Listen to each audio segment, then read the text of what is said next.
Hello, everybody, and welcome to podcast, I'm going to say it, Shawna, number 50. Shut up. I can't believe we're here. Podcast 50 of The Real Estate Show. I'm Cherise Selley. With me is Shawna Uehling. We are part of Selley Group Real Estate, a mighty but tiny boutique brokerage here in Colorado Springs. And Shawna, there's so much to share with everybody as people are very confused as the market is pushing and pulling and going many different ways. We finally have May statistics in, so I can't wait to share that with everybody. And I think it's important for people to know in El Paso County that we are seeing a bit of stabilization right now. So what that means, the average home price has dropped from $561,907 in April to $554,13 in May. So that's a drop of 1.4% in a month, but it's still up at 13.2% since this time last year. And let's talk about the median price and how that's changed. So the average takes all of the market into account. The median takes out the extreme highs and lows. So it balances it out. The median price home, it has a slight increase this month from last month. So in April, it was $484,450, and in May, it is $487. So it's about 0.5% of an increase since last month, up 12.7% since last year.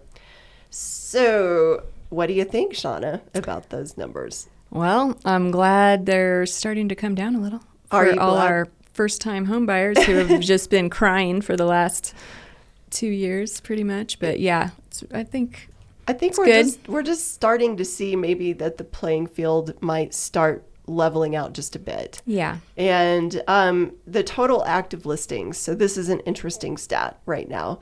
Total active listings in May was 1,365 listings, up 40.9% from April, where there was just 969 listings. Yeah. So supply is going up. Prices are stabilizing. Month supply is now 0.8. So that's just a little bit longer than 0.7 in April. So it's double the supply from this time last year. So so what that really translates to is there's just a little bit longer in the market for a home to sell than there was. And, it doesn't mean that the market by any means has crashed I don't see that it will crash. We're still, again, very undersupplied, but buyers have choices. And home prices are changing, and we're seeing a lot of price reductions. Yeah, they might have actually time to think about something overnight now. Yes. Which is nice. I love that thought because I think that's a really important thing that buyers have. They've lost their leverage so much. I know that so many buyers have felt like they were losing their minds. Yeah. Well, and everything else. Yeah. Their money, their sanity, their choices. It's like, if you want to compete with be one of 10, you have to give up a lot of things. Yeah, you're right about that.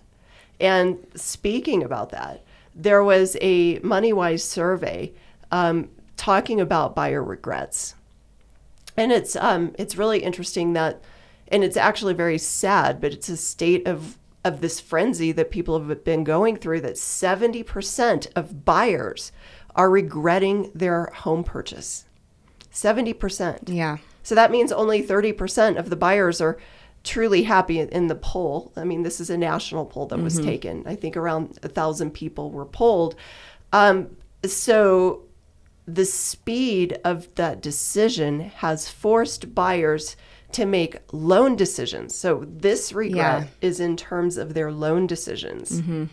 And because there's different loans now that have kind of been coming up that were not really a consideration when the interest rates were so low. Yeah.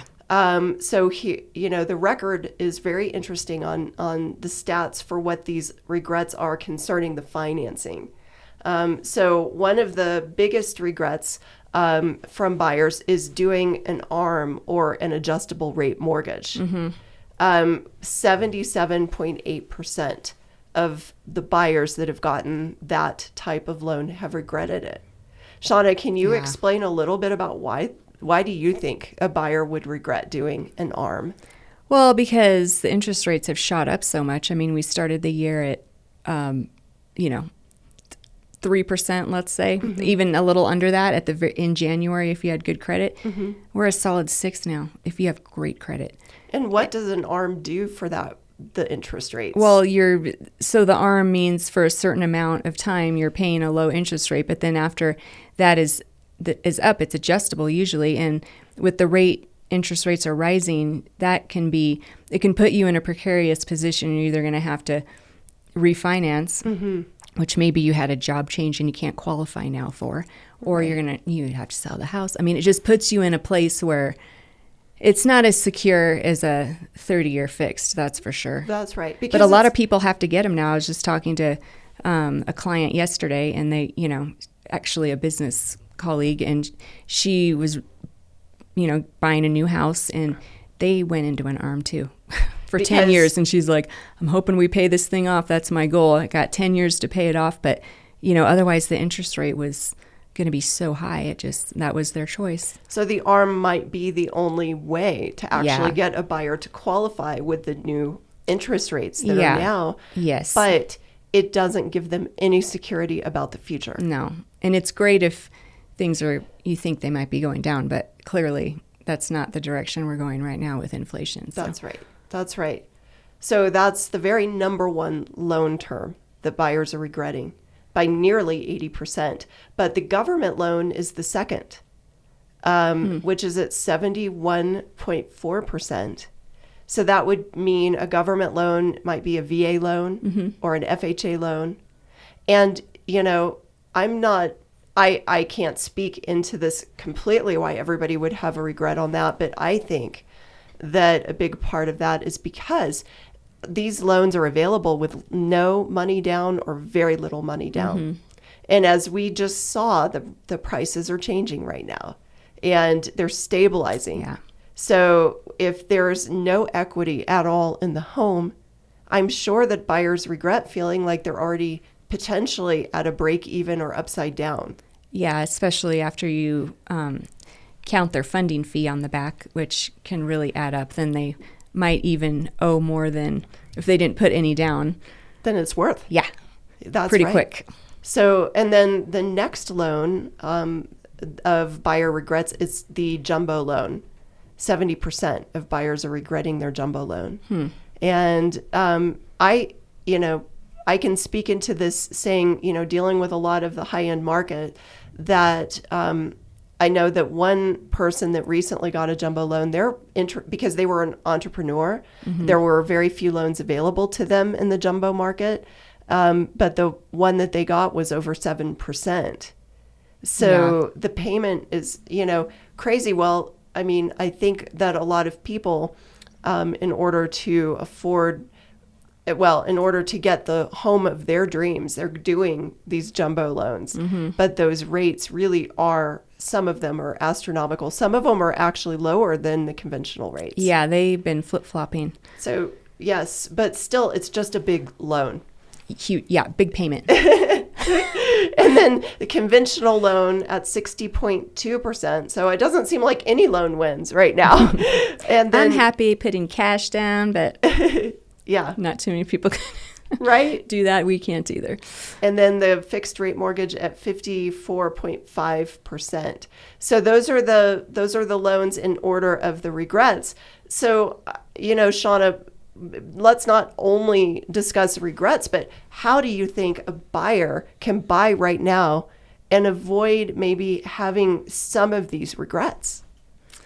Well, I mean, you have a little longer to think about it and a little more time to shop around. Yes. And, I don't know. I feel like, it was such a frenzy that no one had any time to think. But now there's kind of a lot to think about with inflation going up, and you just want to make sure all the categories of your life are or secure. And Yes, so maybe good. you're not jumping in as quickly as you thought you might, because that might be your only category you're taking a risk in. I think there's a few more categories popping up now for people. That's wisdom. And Shawna, it takes agents that have patience, right? I mean, we are not just here for the short-term gain, but we want people to take the time to get wise financial counseling. Talk to your accountant, talk to your lender, come up with a good plan so that you're not just absolutely getting a loan because it sounds great on the front end, but it may be catastrophic on the back end. Well, and you said a great thing. Talk to your accountant, because the loan officers will say, oh, yeah, you can afford this here. We can lend this to you with your numbers. But is that really, like, they might not see the whole picture of your financial situation, whereas your accountant would go, yeah, while you can qualify for that, it might not be the smartest long-term move. Absolutely. So getting all that stuff done ahead of time before the eyes fall glamorized on the beautiful house. Yeah. It's like that preparation is a way to avoid the regret. Be prepared. I'll just quickly summarize that I have a personal story with a client of mine that I had listed her precious home here. It sold.